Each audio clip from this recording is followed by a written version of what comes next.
தமிழக முதலமைச்சர் மு.க.ஸ்டாலின் அவர்கள் டிசம்பர் 2025இல் திருவண்ணாமலை மாவட்டத்திற்கு மேற்கொண்ட பயணத்தின்போது சுமார் 2905 கோடி மதிப்பிலான நலத்திட்டங்களை வழங்கி மாவட்டத்தின் வளர்ச்சிக்காக 6 புதிய அறிவிப்புகளை வெளியிட்டார். திருவண்ணாமலை மாவட்டத்திற்கான 6 புதிய அறிவிப்புகள். திருவண்ணாமலை மாவட்ட மக்களின் நீண்ட நாள் கோரிக்கைகளை ஏற்று முதலமைச்சர் பின்வரும் திட்டங்களை அறிவித்தார். முதலாவதாக புதிய சிட்கோ தொழிற்பேட்டை. சேத்துப்பட்டு வட்டம் ஏந்தல் கிராமத்தில் சுமார் 12 கோடி மதிப்பீட்டில் 37 ஏக்கர் பரப்பளவில் புதிய தொழிற்பேட்டை அமைக்கப்படும்.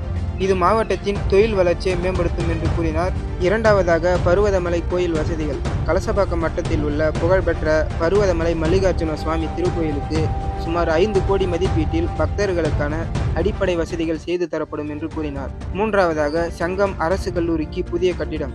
புதிதாக தொடங்கப்பட்ட சங்கம் அரசு கலை மற்றும் அறிவியல் கல்லூரிக்கு சுமார் 18.50 கோடி மதிப்பீட்டில் புதிய கட்டிடங்கள் கட்டித்தரப்படும் என்று கூறினார். நான்காவதாக ஒருங்கிணைந்த வேளாண் விரிவாக்க மையம்.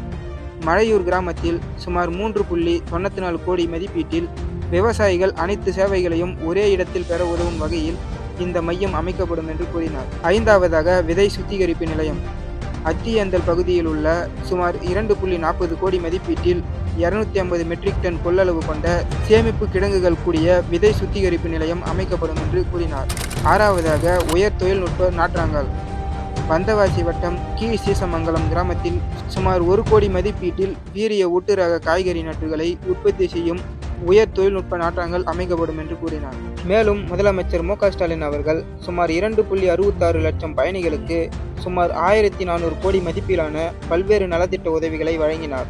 சுமார் 631 கோடி மதிப்பிலான 314 முடிவு பெற்ற திட்டப்பணிகளை திறந்து வைத்தார். மேலும் சுமார் 63 கோடி மதிப்பிலான 46 புதிய திட்டங்களுக்கு அடிக்கல் நாட்டினார். போலூர் அருகே காஸ்தம்பாடி கிராமத்தில் இலங்கை தமிழர்களுக்காக சுமார் 22.62 கோடி மதிப்பீட்டில் கட்டப்பட்ட 280 இலவச வீடுகளை அவர் திறந்து வைத்தார். அவர் உரைத்த முக்கிய உரை தகவல்கள்.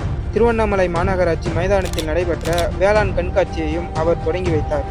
தனது உரையில் அவர் குறிப்பிட்டவை: திருவண்ணாமலை தற்போது மாநகராட்சியாக தரம் உயர்த்தப்பட்டுள்ளது. மேலும் திமுக அரசின் திட்டங்களால் ஒரு குடும்பத்திற்கு மாதம் சுமார் 4000 வரை மிச்சமாகிறது என்று கூறினார். உங்களுடன் ஸ்டாலின் திட்டத்தின் மூலமாக மக்களின் குறைகள் நேரடியாக கேட்டறியப்பட்டு தீர்க்கப்படுகிறது என்று கூறினார்.